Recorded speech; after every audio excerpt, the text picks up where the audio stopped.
So what I would like to do now is add some variation to these, so they're all kind of lined up at the moment, and also we're only using the one coffee bean for the whole thing. So I want to include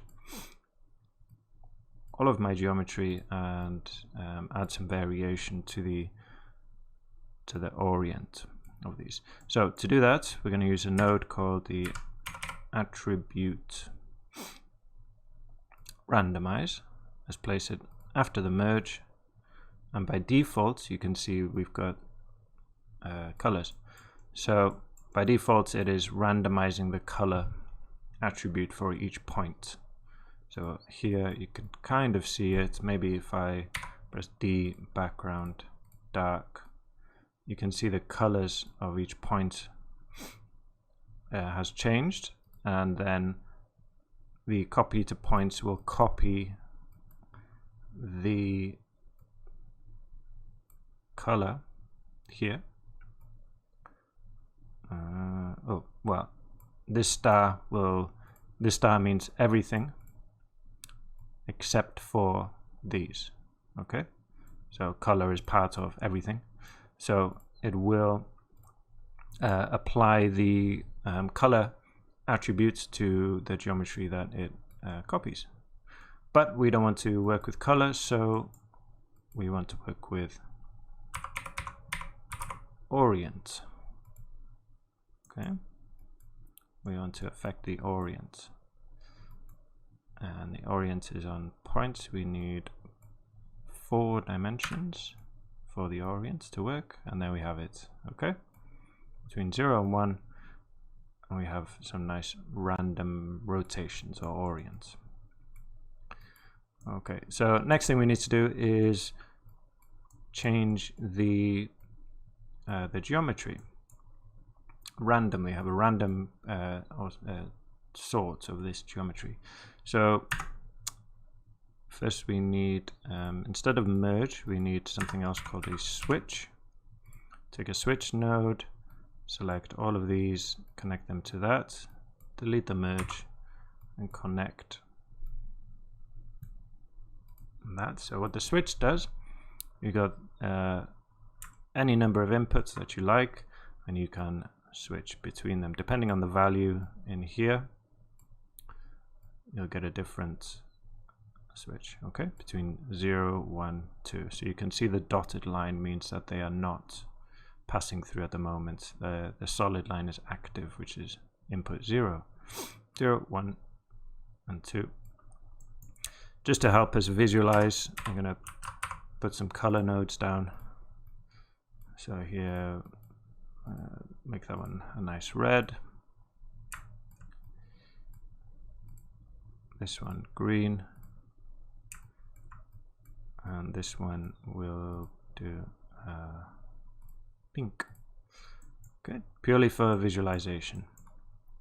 So what we need on each point, which we're passing through here, we need to generate a different number, so either a 0, a 1, or a 2, or close to those numbers, so that we can select a different piece of geometry each time. So to do that, we need a for each loop, in this case for each point. So let's place that down. So here we get 2 nodes, and this is a way of iterating over a group, not over a group, but over, well, in this case, points. So it will go iterate over each individual point and then perform some task that we give it, one after the other. Okay, so it can be either done over each point, over each primitive, or if you have an attribute, you can use that also. So we need to go over our points, so iterating over the points, doing something, performing a task. So we need the points going into the right input of the copy to stamp, and the geometry going into the left input. And let's take a look at that. So that's doing, at the moment, nothing at all, exactly the same thing. Okay, and we can actually, a good way to solve problems is use this single pass. So this will, this is going over, you know, the first point coming in. You can go to the next one and so forth. So you can kind of check what's going on if you have any problems. So we'll turn that off. Okay, so what I'd like is to generate a random number based on what iteration we are on. And to access the information for which iteration we're on, we need to create, if we go to select this top node here, create this meta import node. And what this node does is gives you access to some information, right? So if we go back to the geometry spreadsheet, we're going to look at the information that's on this node. Okay, it doesn't have any geometry in it, it's just an empty node, but it does have iterations. Okay, so if I, you can see there, we got 499 iterations. It begins with 0. So from 0 to 499 gives us 500. Okay, and we need access to this detail. So what we'll do for each iteration is generate a random number based on this number. Okay, we'll use this number as a seed to change our random number. And then we will place that number in the switch. Right? So to do that, we're going to type a an expression in here. So in the box, click in the box and press Alt-E. You don't have to do this, but it's just easier, it gives you more space to type. And here we're going to type an expression. The name of the expression is detail. So that means I want the information from the detail. If you remember here in the geometry spreadsheet, in the detail, this is detail. As you can see, when I hover over it, it says detail. Also on detail, we got two attributes, iteration and enumeration. Okay, so this means give me the detail information of, so then we need open and closed brackets to indicate that this is a function. And then the first arguments, the information that the function needs is where do you want the information from. Okay, at the moment, is it from here or from here, but we want to point to this. Okay, so when we give the name of something, we need to put the quote marks. So we got detail, and then we put // to exit our current location, right? And then if we start to write the name for each, you should just give you the option. Okay, so Houdini knows you're looking for one of these. You can just click on that and that's done for you.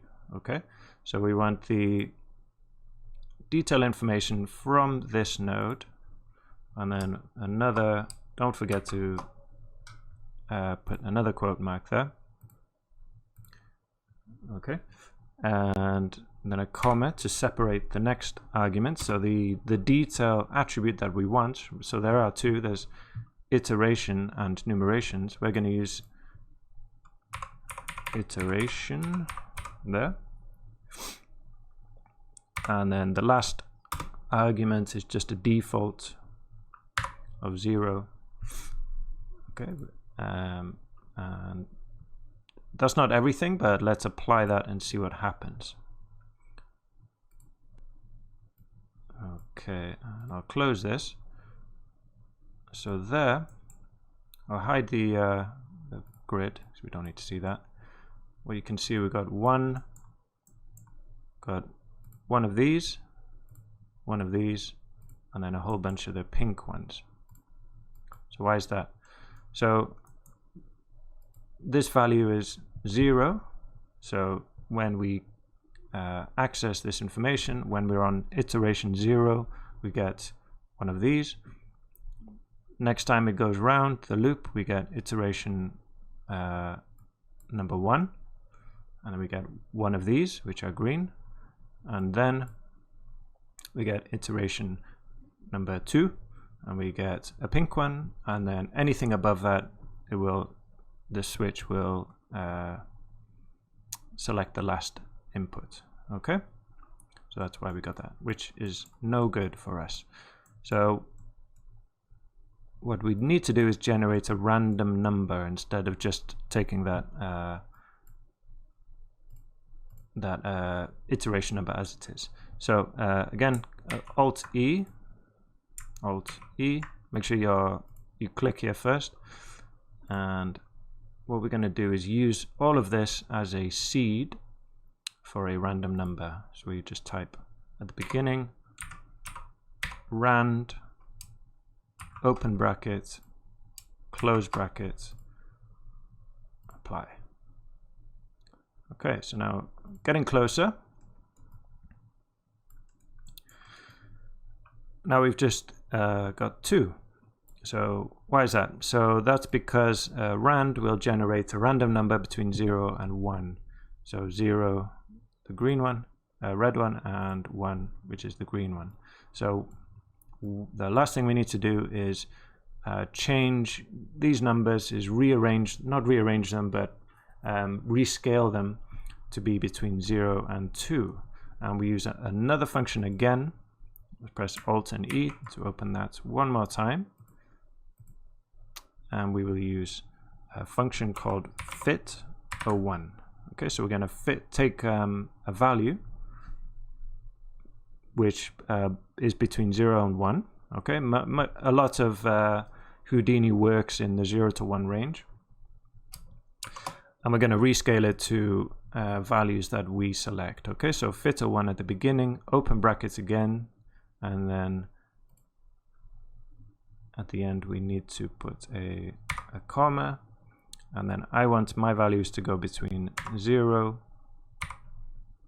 and 2, and then close bracket to complete the function, apply and accept, and there we have it. We got a nice even random distribution of all of our geometry. Perfect.